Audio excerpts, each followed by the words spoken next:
Question number 1 है हमारे पास, prove that root 5 is irrational. ठीक है, तो सबसे पहले तो मैं आपको बता देना चाहता हूँ कि ये जो क्वेश्चंस है ये बहुत ही इंपॉर्टेंट है। जो भी प्रूफ करने के आते हैं रूट की वैल्यूज़ को, वो बहुत ही इंपॉर्टेंट क्वेश्चन होते हैं, क्योंकि बोर्ड एक क्वेश्चन तो ज़रूर पूछता है इस टाइप का। ठीक है, तो ये फॉर्मेट आप ज़रूर ध्यान से देखिएगा किस टाइप से इन क्वेश्चंस को सॉल्व करते हैं, और बहुत आसान तरीके से मैं आपको क्वेश्चन सॉल्व करवाऊँगा। बिल्कुल आपको एक बार में फिट हो जाएगी आपके दिमाग में, इस टाइप से मैं आपको करवाऊंगा। क्लियर है? तो फ्रेंड्स यहाँ पर आपको क्या करना है, रूट 5 को इरेशनल प्रूफ करना है। अब रूट 5 को हम इरेशनल कैसे प्रूफ करेंगे? तो देखिए, हमारी जो स्ट्रेटजी रहेगी वो रहेगी कि हम रूट 5 को क्या मानेंगे, रेशनल मानेंगे। ठीक है, इसके अपोजिट में जाएंगे, इसके अगेंस्ट में जाएंगे कि ये अगर बोल रहा है रूट 5 इज इरेशनल, हम इसके अपोजिट में जाएंगे कि रूट 5 हम तो क्या मानेंगे, रेशनल मानेंगे। ठीक है, और फिर हमने जब रूट 5 रेशनल माना ना, फिर उसको रेशनल जो माना है उसको हम क्या कर देंगे, झूठा साबित कर देंगे कि भाई ये तो हमारा क्या निकला, जो हमने अज्यूम किया था वो क्या निकला, हमारा अजम्पशन गलत निकला, रॉन्ग निकला। ठीक है, अगर वो अजम्पशन हमारा रॉन्ग निकला, इसका मतलब क्या है, रूट 5 इरेशनल है। भाई रेशनल नहीं निकला तो क्या निकला, इरेशनल निकला। क्लियर है? तो इस टाइप की हमारी स्ट्रेटेजी रहेगी और इसी टाइप से हम इसको सॉल्व करेंगे। क्लियर है? बात समझ गए? अब देखो, रूट 5 इज इरेशनल। सबसे पहले बात करते हैं रूट 5 की। तो जितनी भी नॉन परफेक्ट वैल्यू होती है रूट के अंदर, नॉन परफेक्ट में मतलब आप समझते हो, जैसे कि मैंने कहा अगर रूट 9, तो रूट 9 रूट के अंदर जो 9 वैल्यू है ये परफेक्ट वैल्यू है। क्यों? क्योंकि रूट 9 का जब मैं स्क्वायर रूट निकालूंगा तो क्या निकलेगा, 3 निकलेगा। क्लियर है? सिमिलरली अगर मैं रूट 25 बोलता हूँ तो आप इसकी वैल्यू बताओगे 5।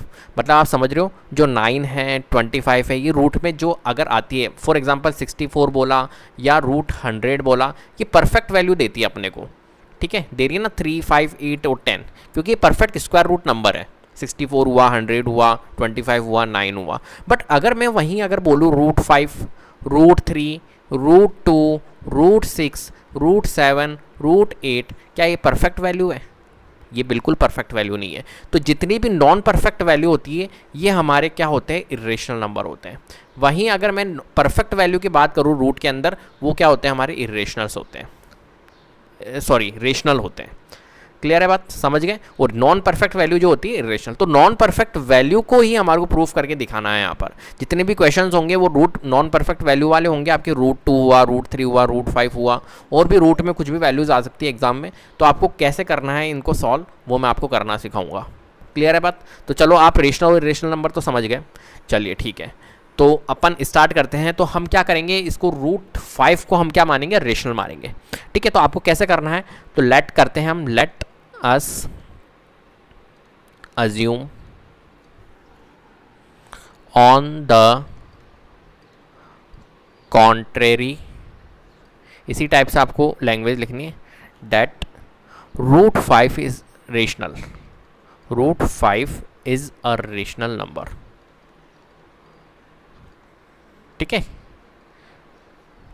देन अब ये रेशनल नंबर है, अगर हमने रेशनल नंबर माना है इसको, देन देयर एग्जिस्ट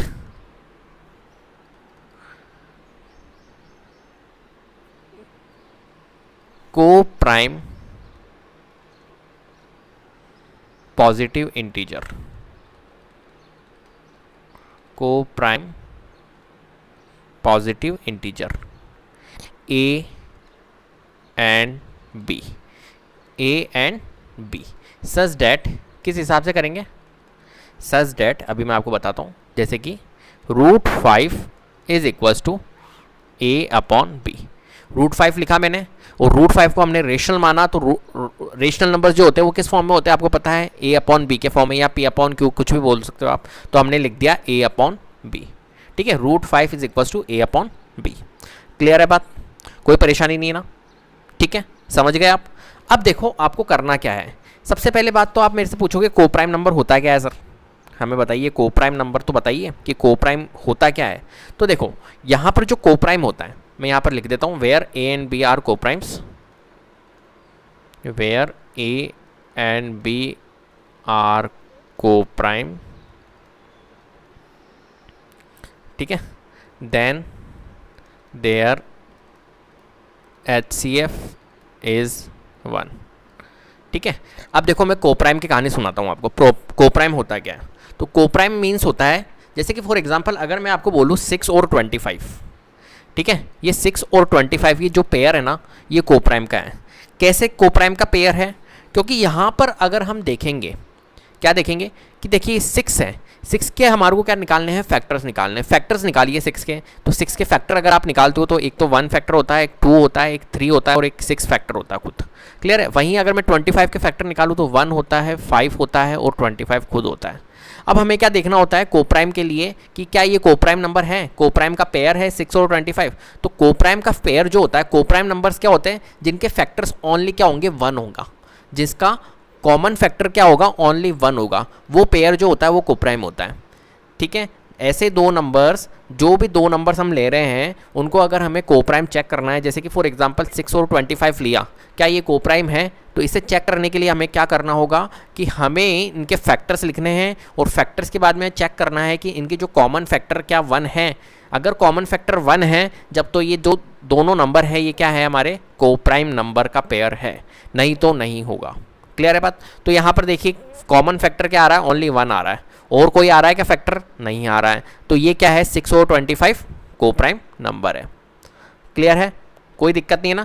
वहीं अगर मैं बात करूं जैसे कि फॉर एग्जांपल 8 ले लिया और 16 ले लिया, अब देखो इसको चेक करते हैं अपन, तो यहाँ पर देखो 8 और 16, क्या ये 8 और 16 का भी कोप्राइम होगा क्या, तो आप कहोगे 1 एक फैक्टर होगा, एक 2 होगा, एक 4 होगा, एक 8 होगा, एक 16 होगा, 8 होगा ओनली। ठीक है, वहीं अगर हम यहाँ पर बात करें तो ये सभी फैक्टर होंगे इसके होंगे, तो यहाँ पर देखो 1 भी कॉमन फैक्टर आ रहा है, 2 भी आ रहा है, 4 भी आ रहा है, 8 भी आ रहा है, तो ये कोप्राइम नहीं होगा, क्योंकि ओनली वन ही आना चाहिए कॉमन फैक्टर। क्या आना चाहिए, ओनली 1 ही आना चाहिए कॉमन फैक्टर, तो वो पेयर जो होगा वो कोप्राइम होगा। जैसे कि फॉर एग्जांपल 6 और 25, वहीं 8 और 16 हमारा कोप्राइम नंबर नहीं होगा। क्लियर है बात? तो कोप्राइम मतलब समझ गए आप। तो कोप्राइम की एक कंडीशन होती है क्या, कोप्राइम नंबर वही होंगे जो हमारे क्या होंगे, जिनका कॉमन फैक्टर क्या आएगा, 1, मतलब कुल मिलाकर HCF जो आएगा वो क्या आएगा हमारा, HCF क्या आएगा हमारा, 1 आएगा। क्लियर है? चलिए, तो हम समझ गए कोप्राइम नंबर। अब देखो कोप्राइम नंबर की कहानी अगर हम समझ गए हैं कि HCF जो उनका HCF होता है वो क्या होता है, ओनली 1 होता है। अब देखो अगर मैं बात करूँ आपकी फॉर एग्जांपल 8 और 16, क्या सर 8 और 16 कोप्राइम है, मैं कहूँगा नहीं, 8 और 16 तो कोप्राइम नहीं है। ठीक है, 8 और 16 हमारा कोप्राइम नहीं है। बट अब आप मेरे से पूछोगे सर क्या जितने भी रेशनल नंबर्स होते हैं, है ना, वो क्या कोप्राइम नंबर्स होते हैं, मतलब जितने भी रेशनल नंबर्स होते हैं उनका ये A पार्ट और B पार्ट जो होता है ये कोप्राइम नंबर होता है, मैं कहूँगा जी हाँ कोप्राइम नंबर होता है। कैसे, देखिए फॉर एग्जांपल मैंने 8 और 16 दिया, 8/16, क्या ये रेशनल नंबर है, आप कहोगे जी हाँ बिल्कुल रेशनल नंबर है। लेकिन सर यहाँ पर 8/16, 8 और 16 तो हमारे कोप्राइम नहीं है, मैं कहूँगा बिल्कुल नहीं है कोप्राइम। बट इनको रिड्यूस अगर आप करोगे, 8 1 जा 8, 8 2 जा 16, आंसर क्या आया, 1/2। अब 1 और 2 के फैक्टर्स निकालो, देखो 1 का फैक्टर 1 ही होगा और 2 का फैक्टर 1 और 2 होगा। अब यहाँ पर कॉमन फैक्टर देखो क्या आ रहा है, ओनली 1 आ रहा है। इसका मतलब क्या है, ओनली 1 आने का मतलब है कि ये दोनों A और B क्या थे, हमारे दोनों पेयर्स कोप्राइम थे। बट यहाँ पर 8 और 16 नहीं थे, समझ रहे हो मेरी बात। बट रिड्यूस करने के बाद तो आ रहा है ना, रिड्यूस करने के बाद तो आ रहा है हमारा 1, इसका मतलब है कि ये क्या है, रेशनल। तो जितने भी रेशनल नंबर्स होते हैं वो क्या होते हैं, कोप्राइम नंबर्स के पेयर्स होते हैं। ठीक है, बट वो रिड्यूस करने पर होंगे। जैसे कि यहाँ पर 8 और 16 था ना, तो ये नहीं होगा, ये बात ध्यान रखना। क्लियर है बात, समझ में आ गई? चलिए ठीक है, तो अब हम इसे हटाते हैं और क्वेश्चन करते हैं। तो √5 = A/B, तो हमारी स्ट्रेटेजी यही रहेगी कि अगर हमारा A और B दोनों अगर 1 आ रहा है, इसका मतलब कोप्राइम है, इसका मतलब रेशनल है। और अगर 1 नहीं आ रहा है तो फिर हमने जो माना इसको रेशनल नंबर, वो क्या हो गया हमारा, प्रूफ इरेशनल हो गया। यही स्ट्रेटेजी रहेगी। क्लियर है बात? तो चलिए √5 = A/B हो गया। अब देखो यहाँ पर क्या करेंगे हम, ये रूट को हटाने के लिए हम क्या कर सकते हैं, यहाँ पर √5 है तो इसको रूट को हटाने के लिए हम क्या कर सकते हैं, रूट को हटाने के लिए हम दोनों साइड में स्क्वायर कर सकते हैं ना। क्लियर है? तो हम क्या करेंगे, स्क्वायरिंग बोथ साइड्स। ठीक है, तो हम क्या करेंगे, इस रूट को हटाने के लिए स्क्वायरिंग बोथ साइड करेंगे। तो हम कर लेते हैं स्क्वायरिंग बोथ साइड्स। ठीक है, तो √5 का स्क्वायर = A/B का स्क्वायर।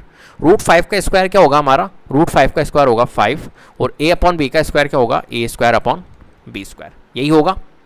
क्लियर है बात? तो A²/B²। उसके बाद में हमें क्या करना है, यहाँ पर क्रॉस मल्टीप्लाई करवाना है। क्या करवाना है, क्रॉस मल्टीप्लाई करवाना है। तो आप कह सकते हो क्रॉस मल्टीप्लाई कराकर ये तो हो गया हमारा 5b² और ये हो गया हमारा a²। क्लियर है। अब देखिए यहाँ पर थोड़ा सा समझने वाली बात है।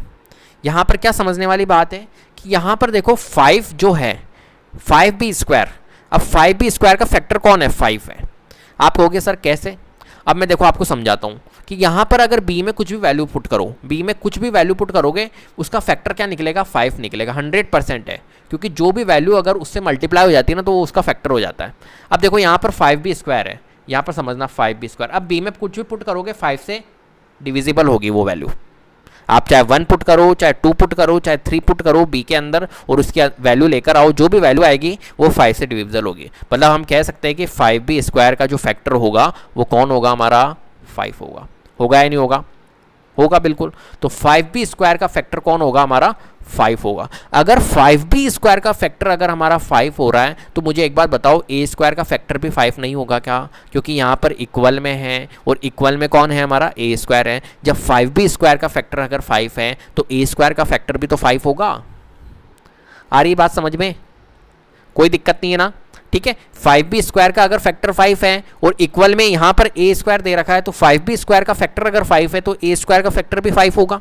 देन हम कह सकते हैं कि 5b² का फैक्टर अगर 5 है तो a² का फैक्टर भी 5 होगा। देन हम लिख लेते हैं यहाँ पर 5 डिवाइड्स a²। इसको हम क्या बोलते हैं, 5, ये जो हमने बार लगाई है ना, इस बार का मतलब क्या होता है, फैक्टर ही होता है। तो 5 is the factor of a²। Then 5 is the factor of a², then 5 is the factor of a। अगर 5 a² का फैक्टर है तो 5 जो होगा वो हमारा a का भी फैक्टर होगा। होगा या नहीं होगा, तो हमने लिख दिया। अब यहाँ पर थोड़ा रीज़न दे देना कि ये क्यों लिखा हमने, 5 is the factor of a², इसका रीज़न लिख लेना, 5 is the factor of 5b², इसलिए हमने ये करा। क्लियर है बात, चलिए इतना आप समझ गए, कोई परेशानी नहीं है ना। चलिए अब देखो 5 is the factor of a, या हम इसको बोल सकते हैं 5 डिवाइड्स a, कुछ भी बोल सकते हैं इस बार को, ठीक है। तो 5 is the factor of a, समझ गए बात।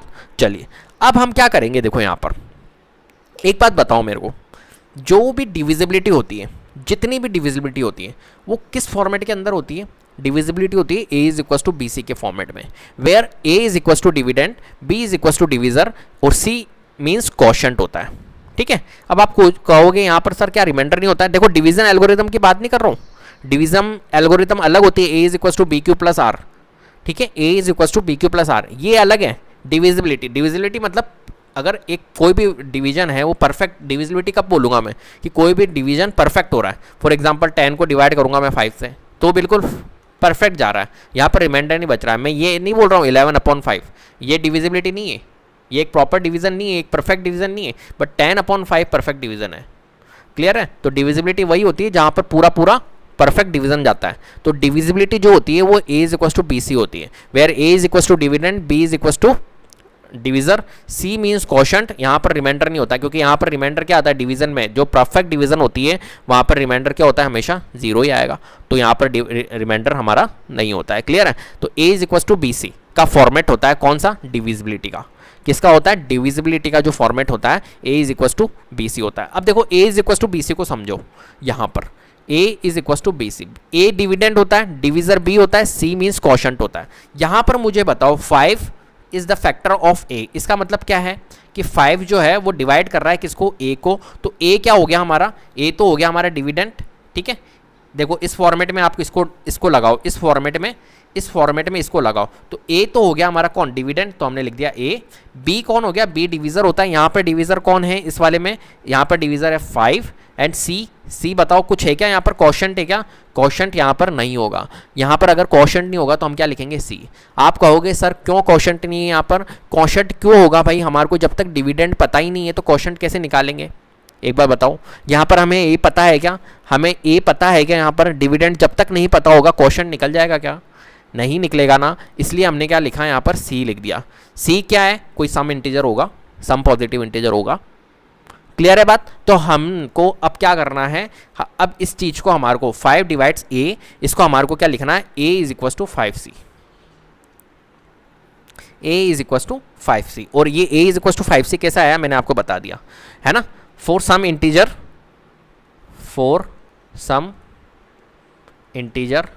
इंटीजर या पॉजिटिव इंटीजर लिख देना c। क्लियर है बात। चलिए अब हमें क्या करना होता है, यहाँ पर a is equal to 5c। अब हमें क्या करना है, यहाँ पर इन दोनों को स्क्वायरिंग करना है, स्क्वायरिंग बोथ साइड। मैं अभी आपको बताऊंगा स्क्वायरिंग क्यों कर रहे हैं यहाँ पर, क्योंकि देखो मैं अगर जब इसको स्क्वायर करूंगा, अभी इसको मैं स्क्वायर करता हूँ, स्क्वायरिंग बोथ साइड्स, तो यहाँ पर भी मैं a स्क्वायर एंड यहाँ पर भी मैं स्क्वायर करूँगा, तो ये हो जाएगा हमारा 5c स्क्वायर। अब यहाँ पर हो गया हमारा a स्क्वायर और 5c स्क्वायर बोले तो 25c स्क्वायर।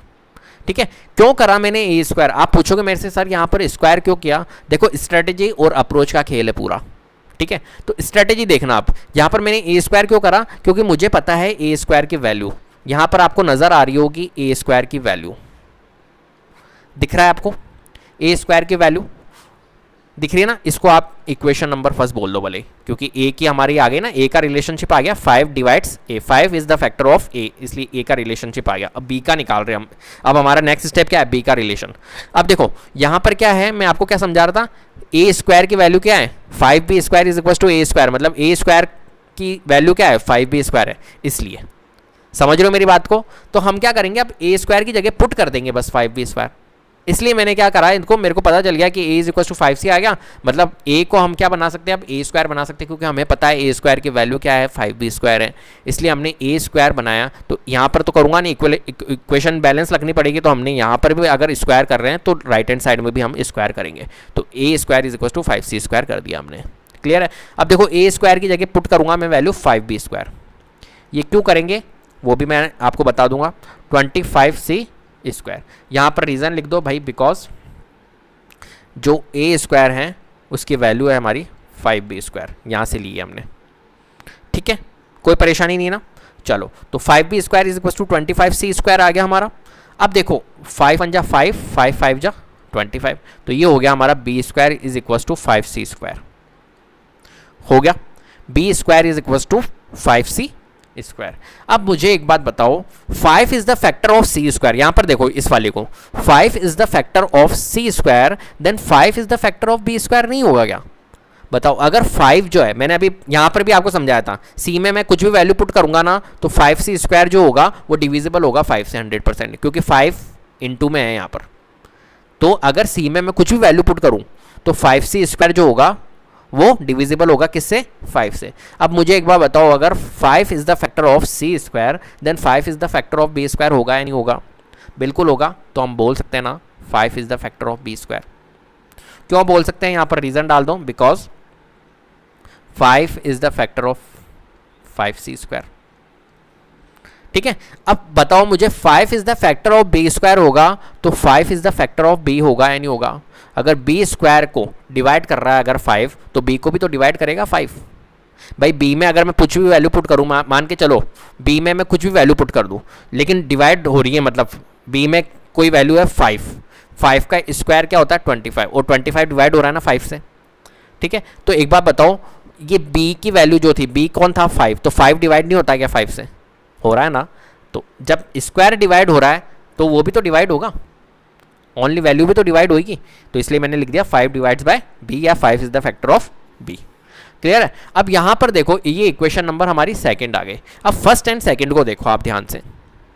अब फर्स्ट एंड सेकंड को आप देख रहे होंगे, यहाँ पर 5 is the factor of a and 5 is the factor of b, मतलब a और b जो लिया था हमने, ये कौन सा a और b, ये दोनों नंबर लिया था ना a और b, इनके जो फैक्टर आ रहे हैं वो कॉमन फैक्टर क्या आ रहा है, यहाँ पर 5 आ रहा है। a का भी फैक्टर 5 आ रहा है, b का भी फैक्टर 5 आ रहा है, ये हमने दिखाया है शो करके आ रहा है। अगर दोनों का फैक्टर 5 आ रहा है, इसका मतलब है कि दोनों का फैक्टर तो हमारा आया ही नहीं है 1, HCF तो 1 आया ही नहीं, HCF तो अब क्या हो गया हमारा 5 हो गया।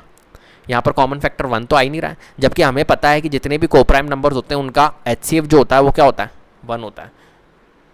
क्लियर है बात, समझ रहे हो मेरी बात को। इसका मतलब है कि इसका अगर हमारा 1 नहीं आया है, a और b का HCF अगर हमारा 1 नहीं आ रहा है, मतलब कॉमन फैक्टर हमारा 1 नहीं आ रहा है, इसका मतलब है कि हमने जो माना है इसको रेशनल नंबर, वो हमने क्या माना, गलत माना, कि ये रेशनल नंबर है ही नहीं। क्लियर है। तो अगर ये रेशनल नंबर नहीं है तो फिर क्या होगा, दूसरा ऑप्शन इरेशनल ही होगा। ठीक है, तो हमने क्या माना, इसको एक तरह से गलत माना। तो हमें क्या लिखना है, from from equation first and second. ठीक है, देखो वीडियो बहुत लंबी हो गई, लेकिन आप लंबी की वो मत करो, बिल्कुल अच्छे तरीके से मैंने समझाने की कोशिश की है आपको। ठीक है, एक तो होता है कि मैं 3-4 मिनट के अंदर वीडियो ख़त्म कर देता है, बस लिख देता है इसको और समझा देता, ठीक है, बट मैंने एक एक चीज़ आपको समझाने की कोशिश की है। अगर आपने ये 20 मिनट्स दे दिए तो मान के चलो कि आपके सभी टाइप के क्वेश्चंस कंप्लीट हो जाएंगे इस रूट वाली के। क्लियर है? तो ध्यान से देखो बस, और कुछ ही नहीं है। तो we find that a and b, अभी मैंने जो बोला उसको लैंग्वेज के फॉर्म में लिख लेते हैं, have at least 5 as a common factor.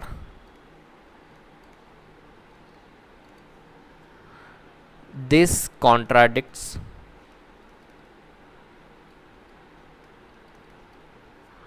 The fact that A and B are co-prime। ठीक है, जो हमने co-prime माना था A and B को, वो हमारा क्या हो गया, एक तरह से गलत साबित हो गया। Hence आपको लिखना है, यहाँ पर लिख रहा हूँ मैं एंड वाली, Hence √5 is an irrational number। √5 is an irrational number। Clear है बात? तो आपको आ गया समझ में? क्लियर है ना? बहुत ही आसान सा क्वेश्चन था, ऐसा कुछ ही नहीं है, बस आप चीज़ों को समझोगे तो सब चीज़ें आसान हो जाएगी। क्लियर है? पॉइंट 3 का क्वेश्चन नंबर 2। क्वेश्चन नंबर 2 है हमारे पास, prove that 3 + 2 √5 is irrational.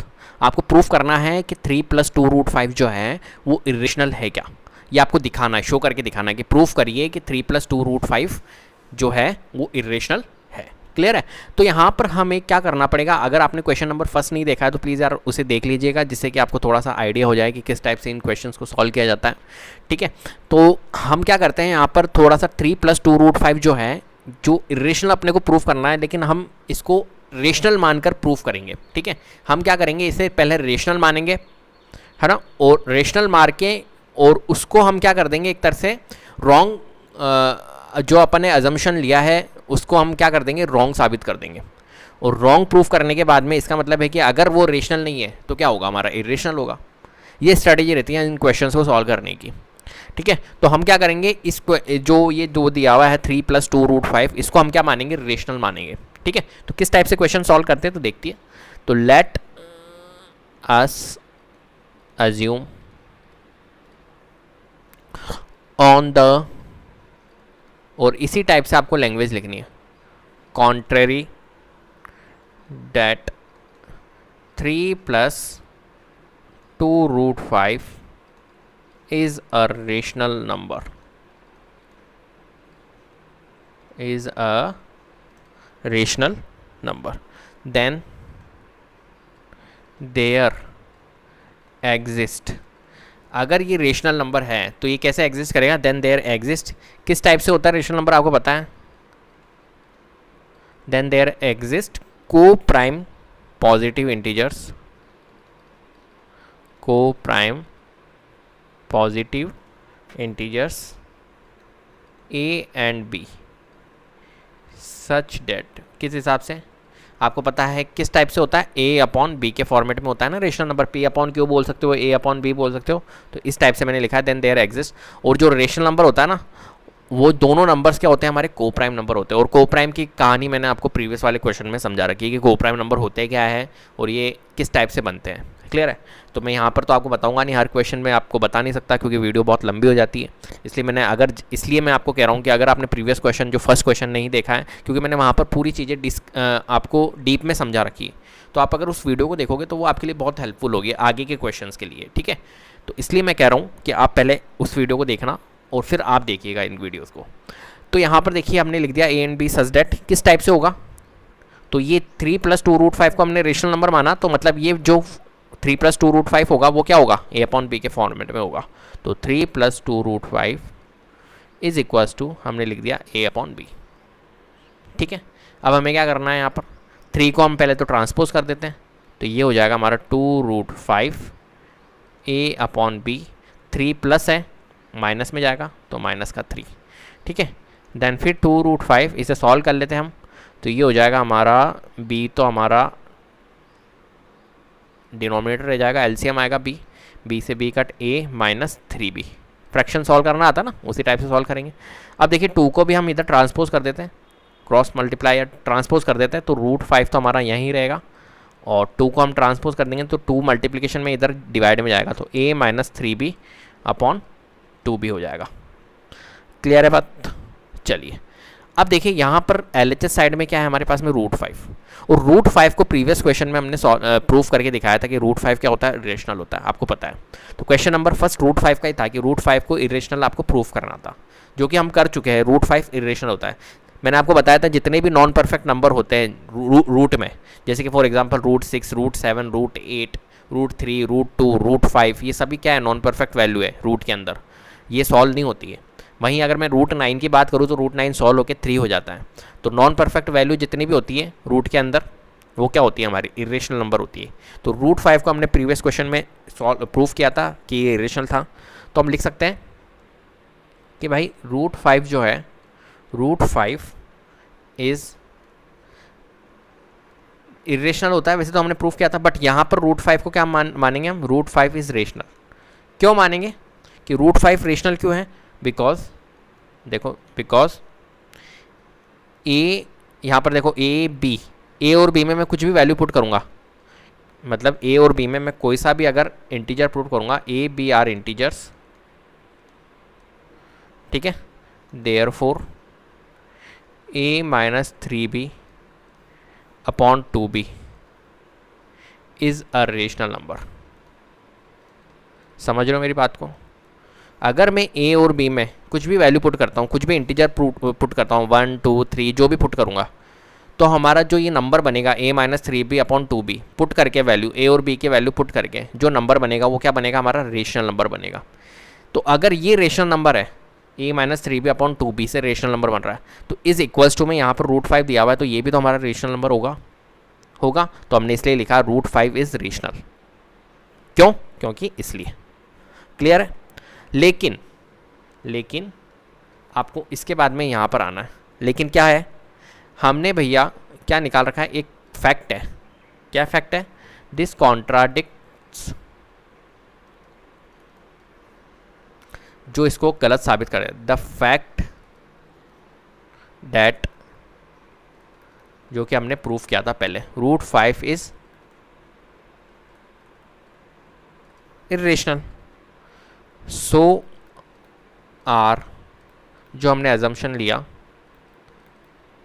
Assumption is wrong. ठीक है, हमने क्या माना था, इसको रेशनल माना था ना, जो कि हमारा रेशनल क्या हो गया, गलत साबित हो गया। तो assumption is wrong, hence it is, या हैंस 3 + 2 √5, या हैंस इट इज लिख लो, hence 3 + 2 √5 is an irrational number. Clear है? इस टाइप से इस क्वेश्चन को आपको सॉल्व करना है।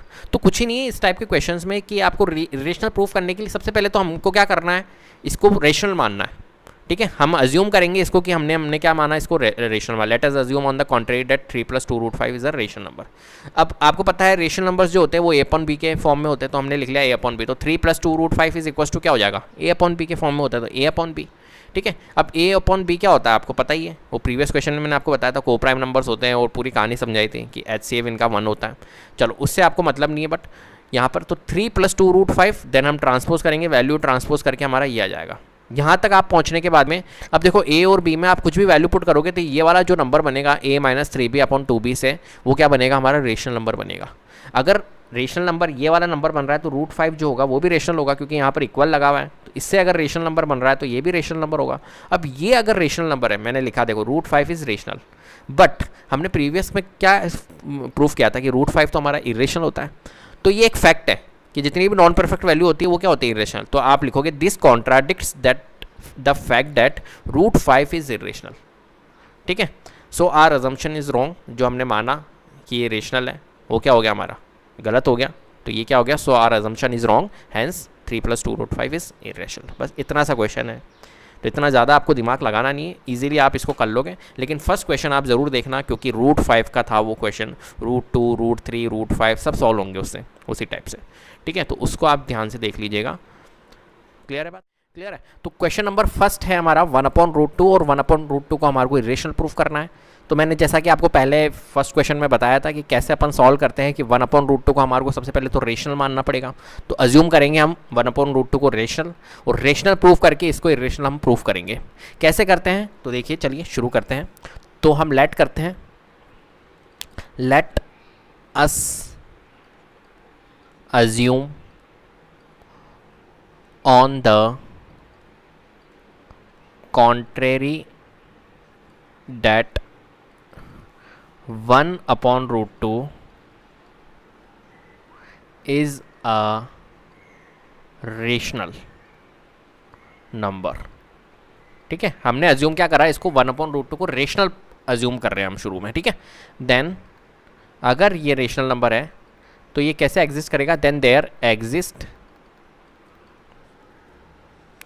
Positive integer a and b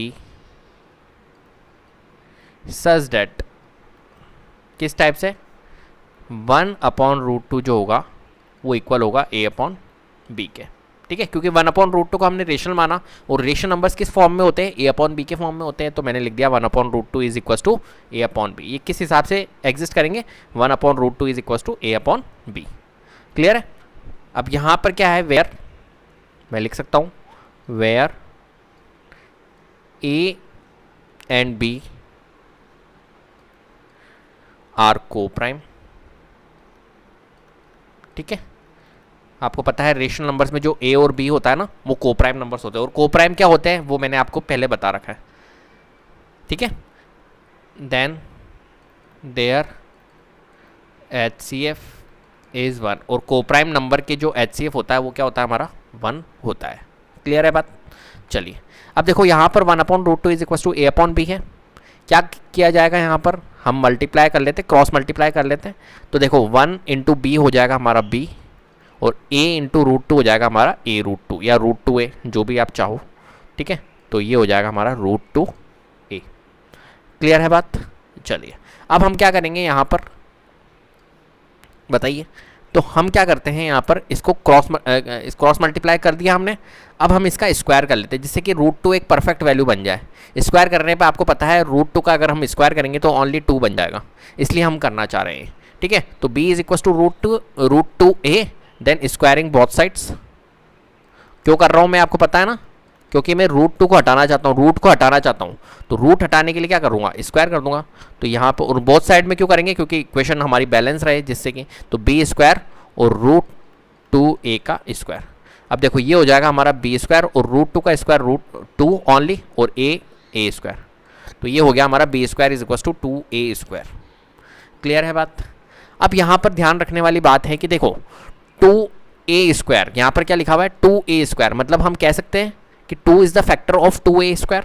अगर मैं a में, देखो मैं आपको समझाता हूँ, 2a², a में मैं कुछ भी वैल्यू पुट करूँगा ना तो वो 2 से डिविजिबल होगी या नहीं होगी।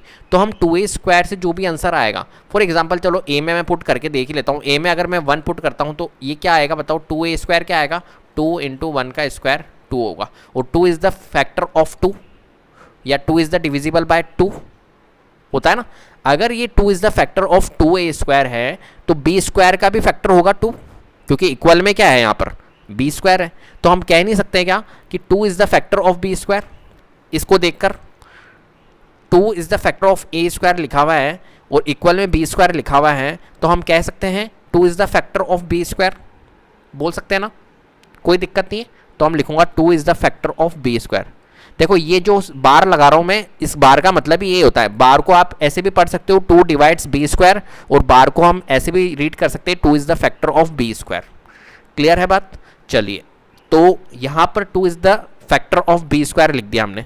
क्यों लिखा, इसका रीज़न डाल देता हूँ, because 2 is the factor of 2a², यहाँ से लिया मैंने, इसलिए 2 is the factor of b square भी होगा। ठीक है, कोई दिक्कत नहीं है ना। चलो अब मुझे एक बात बताओ कि यहाँ पर 2 is the factor of b square, then 2 is the factor of b होगा या नहीं होगा? बताओ, अगर बी स्क्वायर का फैक्टर 2 है तो बी का फैक्टर भी तो 2 होगा। सिंपल सी बात है, किसी का स्क्वायर का फैक्टर अगर वो नंबर है, कोई नंबर है 2 है, तो उस नंबर का भी तो फैक्टर 2 ही होगा।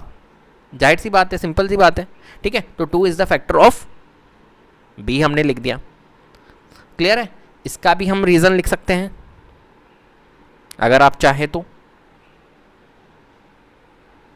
ठीक है, नहीं तो वैसे ज़रूरत नहीं है, क्योंकि यहाँ पर आप रीज़न दे सकते हो भले। ठीक है, चलिए अब आगे बढ़े। अब देखो यहाँ पर आ गया हमारा 2 is the factor of b. अब देखो आपको थोड़ा सा पता होना चाहिए कि a is equal to b c होता है, a is equal to b q plus r होता है, a is equal to b q plus r होता है या नहीं होता है? होता है। लेकिन यहाँ पर डिविजिबिलिटी का आपको पता होना चाहिए कि a is equal to b q plus r तो होता है, ये तो यूक्लिड डिवीजन लॉ में होती है। आपको a is equal to b c भी पता होना चाहिए। a is equal to b c क्या होता है? जो परफेक्ट डिविजिबल होता है उसका फॉर्मेट होता है a is equal to b c, where a is equal to dividend, b is equal to divisor, c means quotient. Clear है? a is equal to b c and a is equal to b q plus r में difference है। क्यों, क्या difference है? क्योंकि यहाँ पर reminder आता है लेकिन यहाँ पर रिमाइंडर नहीं आ रहा है, क्योंकि यहाँ पर रिमाइंडर क्या होता है? 0। किसी भी नंबर को अगर हम परफेक्ट डिविजिबल करते हैं, फॉर एग्जांपल 14 डिवाइडेड बाय अगर 7 करूँगा तो पूरा पूरा जा रहा है, मतलब वहाँ पर रिमाइंडर क्या आ रहा है? 0। तो डिविजिबिलिटी की एक तरह से डेफिनेशन ही यही होती है, फॉर्मेट यही होता है, a is equal to b c. ठीक है, तो a is equal to b c. अब देखो यहाँ पर ध्यान से रखना, a is equal to b c format होता है। ठीक है, a क्या होता है? डिविडेंट होता है। तो यहाँ पर डिविडेंट कौन है बताओ? यहाँ पर डिविडेंट कौन है बताइए? यहाँ पर डिविडेंट कौन है? b है ना। तो हम क्या लिखेंगे? इस फॉर्मेट में ही लिखेंगे इसको, then b is equal to, ठीक है, डिविडेंट कौन है? Dividend is equal to divisor into quotient. ठीक है, तो डिविडेंट कौन है? b। डिविजर कौन है? ये कौन है डिविजर? ये b जो है वो डिविजर कौन है? यहाँ पर डिविजर कौन है? तो आप कहोगे 2। 2 इज द डिविजर, 2 ही तो डिवाइड कर रहा है b को। 2 is the factor of b, then 2 क्या है? डिविजर है, तो हमने लिख दिया 2। फिर c, यहाँ पर c क्या है? c होता है क्वोशंट। क्वोशंट है क्या यहाँ पर? नहीं, क्वोशंट कहाँ से आएगा? क्वोशंट आएगा ही नहीं, क्योंकि जब डिविडेंड ही नहीं है, यहाँ पर डिविडेंड ही b है, तो क्वोशंट का डिविडेंड कोई वैल्यू है क्या यहाँ पर? डिविडेंड b है, तो क्वोशंट आने का सवाल ही नहीं है, तो क्वोशंट नहीं आएगा, लेकिन क्वोशंट आएगा c। अब यहाँ पर हम लिख सकते हैं फॉर सम इंटीजर c, कुछ होगा किसी इंटीजर के लिए, तो फॉर सम इंटीजर c। ठीक है, कोई परेशानी नहीं है, तो हमने लिख दिया फॉर सम इंटीजर c। अब हमें क्या करना है? देखो यहाँ पर हमें स्क्वायर करवाना है। मैं क्यों करवा रहा हूँ स्क्वायर? स्क्वायर का भी अभी आपको फंडा बताऊंगा। तो स्क्वायरिंग बोथ साइड्स। ठीक है, मैं इसको स्क्वायर करवाता हूँ, ये हो जाएगा बी स्क्वायर और 2c का square, then b square is equal to 4c square. अब आप पूछोगे क्यों सर स्क्वायर क्यों करवाया? देखो मेरे को पता है कि ये b है ना, b को अगर मैंने स्क्वायर बना दिया मतलब b स्क्वायर बना दिया, तो b स्क्वायर की वैल्यू मेरे को पता है क्या है? ये रहा 2a स्क्वायर। ठीक है, इसको इक्वेशन नंबर फर्स्ट बोल दो, क्योंकि b का रिलेशन आ गया हमारा 2 से। ठीक है, तो अब देखो b square is equal to 2a square, मतलब b स्क्वायर की वैल्यू क्या है? 2a स्क्वायर, इसलिए मैंने स्क्वायर करा। अब यहाँ पर स्क्वायर करूँगा तो मेरे को RHS में भी स्क्वायर करना पड़ेगा, तो इसलिए मैंने दोनों साइड में स्क्वायर कर दी, क्योंकि बैलेंस रखना पड़ेगा। तो b square is equal to 4c square. अब मैं क्या करूँगा? बी स्क्वायर की वैल्यू पुट कर दूंगा 2a स्क्वायर, बी स्क्वायर की जगह मैं क्या पुट करूँगा? 2a square. 2a square is equal to 4c square, because आपको पता है बी स्क्वायर की जो वैल्यू है वो 2a स्क्वायर है, इसलिए आप रीज़न भी लिख देना। ठीक है, कोई परेशानी बताओ? कोई परेशानी नहीं है। तो 2a square is equal to 4c square, आ गया समझ में? अब 2 1 जा 2, 2 2 जा 4, देन ये हो गया हमारा a square is equal to 2c square. ठीक है, अब मुझे एक बार बताओ, 2 इज द फैक्टर, अब फिर वही वाली कहानी देखो, 2 is the factor of c square. अगर 2 is the factor of c square है, 2 is the factor of c square है, तो 2 is the factor of a square भी होगा ना। जब c स्क्वायर का फैक्टर 2 है तो a स्क्वायर का भी फैक्टर 2 होगा, क्योंकि किस में है? इक्वल में है। तो 2 is the factor of c square, then 2 is the factor of a square, तो हम लिख सकते हैं 2 is the factor of a square. अगर 2 is the factor of a square है तो 2 is the factor of a भी तो होगा, तो हमने लिख दिया 2 इज। अब यहाँ पर रीज़न डाल देना भले, 2 is the factor of a square क्यों? क्योंकि 2 is the factor of 2c square. ठीक है, तो 2 इज़ द फैक्टर ऑफ ए हमने यहाँ पर लिख दिया। बताओ अभी तक कोई परेशानी किसी को? कितना आसान है, ठीक है, स्टेप बाय स्टेप करवा रहा हूँ मैं आपको हर एक चीज़। अब देखो ए का भी रिलेशन आ गया, तो ये आ गया हमारा फर्स्ट। अब देखो जो हमारा जो रेशनल नंबर होता है ना, वो रेशनल नंबर का जो HCF होता है, देखो मैंने लिखा rational number a upon b के फॉर्मेट में होता है, और ए अपॉन बी जो होते हैं कोप्राइम नंबर्स होते हैं, और कोप्राइम नंबर्स का जो HCF होता है वो क्या होता है हमारा 1 होता है। कोई भी रेशनल नंबर लेना, लेकिन उसको रिड्यूस जरूर करना, कोई भी रेशनल नंबर लेना उसको रिड्यूस कर लेना एंड तक। उसके बाद में आप उसका जब HCF निकालोगे ना दोनों का, ए और बी का, वो क्या निकलेगा आपका 1 ही निकलेगा। समझ रहे हो मेरी बात को? चलो अब देखो ये ए और बी का जो फैक्टर आया है वो क्या आया है यहाँ पर 2 आया है। समझ रहे हो, ए और बी का जो फैक्टर आया है 2 आया है, लेकिन आना क्या चाहिए था फैक्टर हमारा 1 आना चाहिए, HCF हमारा 1 आना चाहिए, लेकिन यहाँ पर क्या आ रहा है 2 आ रहा है। इसका मतलब है कि भैया ये तो गलत कहानी होगी। कहानी गलत कैसे हो गई कि ये तो हमारा फिर रेशनल नंबर ही नहीं है। अगर हमारा 1 आता जब तो रेशनल नंबर होता, लेकिन यहाँ क्या आ रहा है ए का भी 2 आ रहा है, कॉमन जो फैक्टर आ रहा है वो क्या आ रहा है, ए का 2 आ रहा है और बी का 2 आ रहा है, मतलब कॉमन फैक्टर ही 2 आ रहा है दोनों का। और कॉमन फैक्टर 2 आने का मतलब क्या, HCF 2 है, लेकिन HCF 2 थोड़ी होता है कभी भी, ठीक है। कोप्राइम नंबर का HCF जो होता है वो क्या होता है 1 होता है, और रेशनल नंबर्स जो होते हैं वो कोप्राइम नंबर ही होते हैं, ए और बी जो होते हैं वो कोप्राइम नंबर होते हैं। तो इसका मतलब है कि हमने क्या जो अजम्पशन किया हमने क्या रेशनल नंबर माना जो इसको, वो क्या है हमारा गलत है। तो हम लिख सकते हैं from equation first and second, ठीक है, we obtain that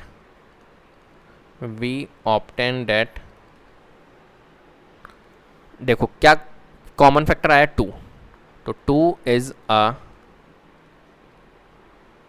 common factor of a and b, ठीक है, but this contradict the fact that A and B have no common factor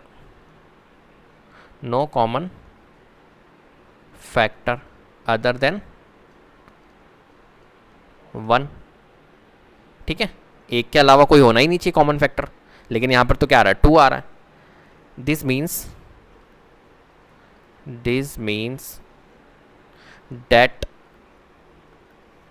our assumption, यहाँ पर लिख रहा हूँ मैं आगे, ठीक है, that our supposition या assumption is wrong, ठीक है। hence 1/√2 is an irrational number। Clear है? इस टाइप से आपको क्वेश्चन को करना है। अगर 2 से 3 नंबर का क्वेश्चन आता है तो आपको पूरी लैंग्वेज लिखनी है। ये जैसा मैंने करवाया बिल्कुल इजी वे में करवाया है मैंने, जहाँ तक मुझे लगता है मैंने सबसे इजी वे में आपको करवाया है ये क्वेश्चन। क्लियर है बात?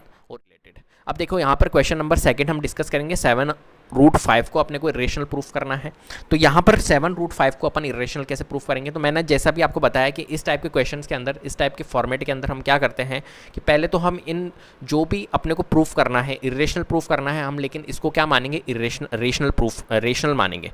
हम इनको अज्यूम क्या करेंगे, रेशनल अज्यूम करेंगे, और रेशनल अज्यूम करके हम जो हमने रेशनल माना उसको हम क्या करेंगे, झूठा साबित कर देंगे। हम रॉन्ग जो हमने अजम्पशन लिया है कि ये रेशनल है, इसको हम क्या कर देंगे, रॉन्ग प्रूफ कर देंगे। अगर हमने इसको रॉन्ग प्रूफ कर दिया, मतलब हमने जो रेशनल माना है उसको हमने रॉन्ग प्रूफ कर दिया, इसका मतलब है कि अगर वो रेशनल नहीं है तो क्या है, इरेशनल है। क्लियर है बात? तो चलिए हम करते हैं क्वेश्चन की starting.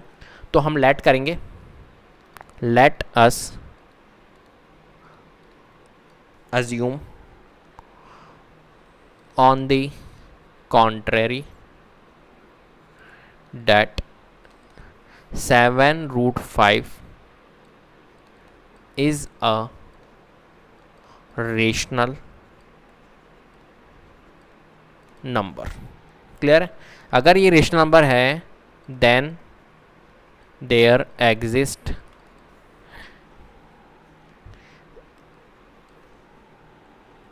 an integer positive integer लिख लीजिए, पॉजिटिव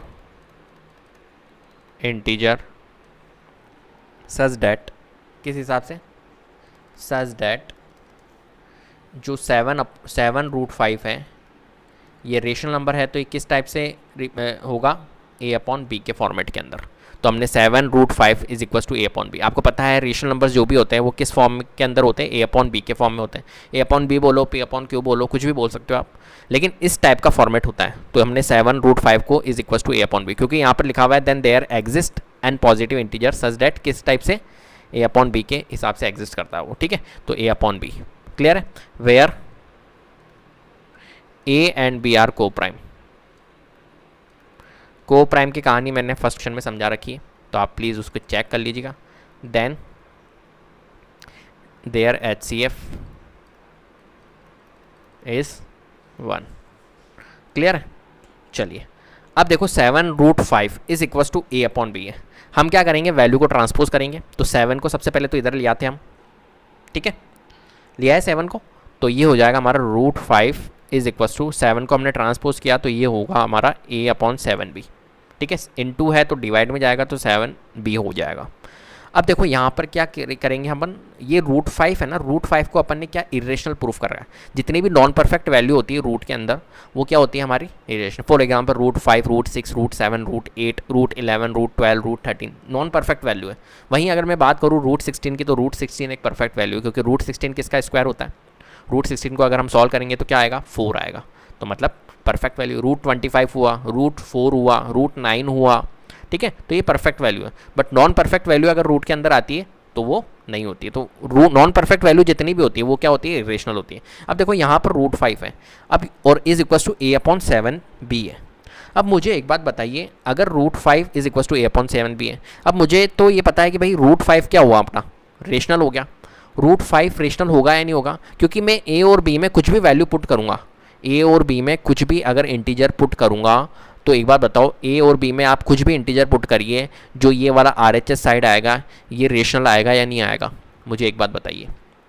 हाँ, a और b में मैं कुछ भी इंटीजर पुट करूँगा तो मेरा ये RHS साइड रेशनल आएगा ना।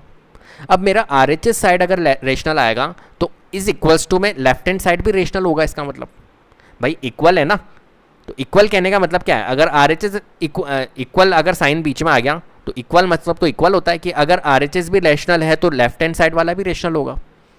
क्लियर है बात। तो देखो √5 हमारा क्या हो जाएगा, एक तरह से √5 इज रेशनल।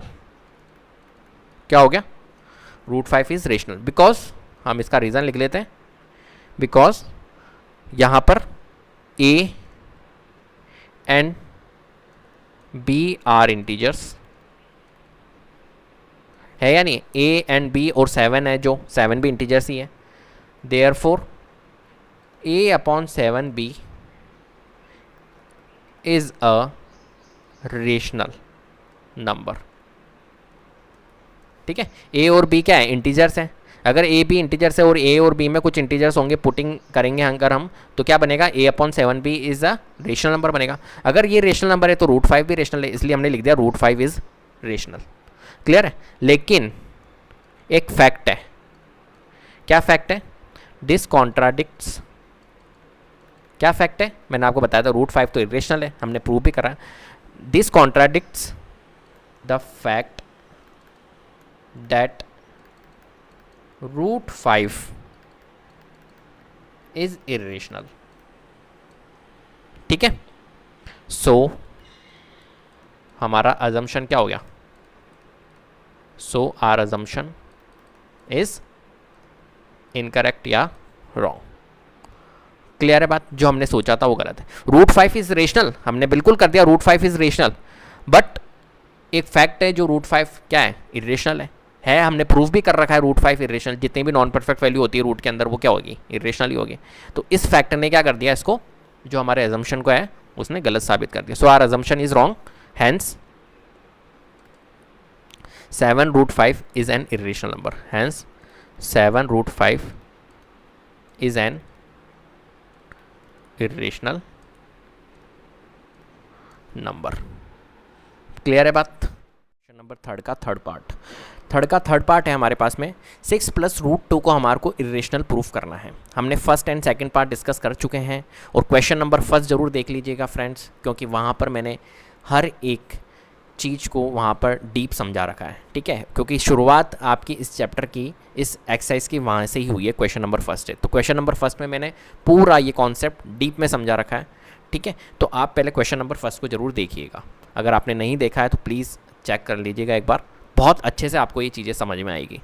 क्लियर है? तो यहाँ पर देखिए 6 प्लस रूट 2 को हमारे को इरेशनल प्रूफ करना है, ठीक है। तो जितने भी पार्ट्स किए हैं हमने, और ये इनको प्रूफ करने वाले जितने भी क्वेश्चंस हैं, तो यहाँ पर मैंने आपको समझा रखा है कि जो दिया हुआ है 6 प्लस रूट 2 या जो भी क्वेश्चन दिया हुआ है, इनको हम क्या मान लेते हैं कि यहाँ पर प्रूफ करना है हमारे को इरेशनल, बट हम इसका अपोजिट मान लेते हैं कि हमने इसको क्या माना है, इरेशनल। लेट करेंगे, अज्यूम करेंगे इनको कि ये क्या है, हमारे इरेशनल नंबर है, ठीक है। और इनको अज्यूम करके हमको रेशनल, मतलब ये जो है लेट करेंगे हम इनको रेशनल नंबर है, और रेशनल को हमारे को क्या करना है, रॉन्ग बता देना है, रॉन्ग प्रूफ करके दिखा देना है। अगर हमने रेशनल को रॉन्ग प्रूफ करके दिखा दिया तो एक तरह से ये क्या नंबर होगा, इरेशनल नंबर होगा।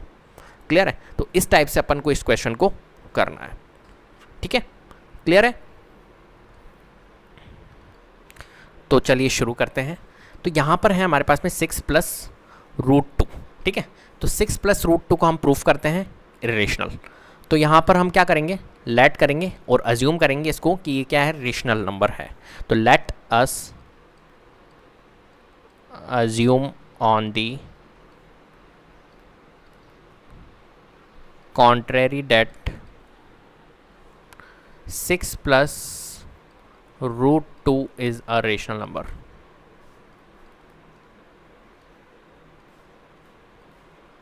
रेशनल नंबर, देन कैसे एग्जिस्ट करेगा ये, अगर रेशनल नंबर है तो then there exist an integer such that, कैसे एग्जिस्ट करेगा ये, 6 plus root 2 is equals to a upon b के फॉर्म में, वेयर जो ए और बी होगा, where a and b are coprime number, ठीक है। देन जो ए और बी का HCF होगा वो क्या होगा, देन देयर HCF इज 1, ठीक है। क्लियर है बात? तो आपको पता है को प्राइम नंबर क्या होते हैं, और अगर नहीं पता है तो मैंने फर्स्ट वाले क्वेश्चन में बता रखा है, इसलिए मैं आपको कह रहा हूँ कि वहाँ पर हर एक चीज़ डिस्क्राइब कर रखी है मैंने, वो डीप में जाकर समझा रखा है। तो को प्राइम क्या होता है, HCF क्या होता है, ये सभी चीज़ें वहाँ पर डिस्कस कर रखी है, तो प्लीज़ आप वो वीडियो देख लीजिएगा। तो 6 plus root 2 is equals to a upon b हो गया हमारा। अब हम ट्रांसपोज कर लेते हैं वैल्यू को, तो ये रूट 2 को तो हम यहीं रहने देते हैं, 6 को हम ट्रांसपोज कर देते हैं, ठीक है। रूट की वैल्यू एक साइड में रहनी चाहिए आपकी, तो ए अपॉन बी ट्रांसपोज कर देते हैं, -6 हो जाएगा। ये रिलेशनशिप प्लस माइनस की है ना, तो प्लस का 6 ट्रांसपोज होगा -6 में। तो रूट 2 इज इक्वल्स टू, यहाँ पर हम क्या ले लेंगे कि फ्रैक्शंस है, तो यहाँ पर एलसीएम लेके सॉल्व कर लेते हैं।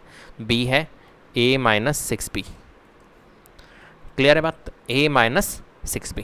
अब यहाँ पर देखिए, यहाँ पर रूट 2 है, और रूट 2 रूट 3 जितने भी नॉन परफेक्ट वैल्यू होती है रूट के अंदर, वो क्या होती है, रेशनल होती है, ठीक है। लेकिन ये रूट 2 हमारा यहाँ पर रेशनल है, क्यों, देखिए हम रूट 2 इज अ रेशनल, ठीक है। क्यों रेशनल है, इसका रीज़न मैं लिख रहा हूँ, बिकॉज ए है, बी है ना, ये ए है, ये बी है, बिकॉज ए बी एंड यहाँ पर क्या इंटीजर है, एक 6, a b and 6 are integers, क्या है, इंटीजर्स, ठीक है। Therefore a minus 6b upon a is a rational number, is a rational number, क्योंकि यहाँ पर a और b में आप कुछ भी पुट करोगे अगर वैल्यूज़ a में और b में, तो ये जो नंबर बन के आएगा a minus 6b upon b, अगर आप a और b में कुछ भी वैल्यू पुट करते हो तो a minus 6b upon b solve होकर क्या आएगा, हमारा रेशनल नंबर आएगा। और अगर ये रेशनल नंबर है, RHS साइड वाला रेशनल है, तो लेफ्ट हैंड साइड वाला भी रेशनल होगा, क्योंकि यहाँ पर बीच में क्या लग रखा है, इक्वल ऑपरेटर है, तो ये रेशनल है तो ये भी रेशनल है, तो इसलिए root 2 is a rational number, ठीक है। तो रूट 2 क्या होगा, हमारा रेशनल नंबर होगा। लेकिन रूट 2 तो क्या होता है, हमारा इरेशनल नंबर होता है, ये एक फैक्ट होता है ना। तो रूट 2 हमारा इरेशनल होता है, तो हम लिख सकते हैं this contradict the fact that root 2 is an irrational। ठीक है, रूट 2 क्या होता है? इरेशनल होता है। सो आर, जो हमने अजम्पशन दिया कि भाई ये रेशनल है, तो वो क्या हो गया? हमारा गलत हो गया। So our assumption is wrong. Hence हम बोल सकते हैं कि 6 plus root 2, hence 6 plus root 2 is an irrational number. ठीक है, तो ये प्रॉपर सोल्यूशन है आपका। इस टाइप से इस क्वेश्चन को आपको सॉल्व करना है, बहुत आसान है। और फर्स्ट क्वेश्चन जरूर देख लीजिएगा, रूट 5 को रेशनल इरेशनल प्रूफ किया है हमने और बिल्कुल डीप जाकर समझा रखा है। तो उस वीडियो को जरूर देखना, जिससे कि आपको ये वाले जो क्वेश्चंस है ये बहुत आसानी से समझ में आएंगे। क्लियर है? तो इस वीडियो के अंदर इतना ही। अगर वीडियो पसंद आई है तो प्लीज़ लाइक कीजिए, शेयर कीजिए और चैनल को सब्सक्राइब कर लीजिएगा। बेल आइकन को जरूर प्रेस कर लीजिएगा, जिससे कि अपकमिंग वीडियोज़ के नोटिफिकेशन आपको टाइम टू टाइम मिलते रहे। Thank you so much.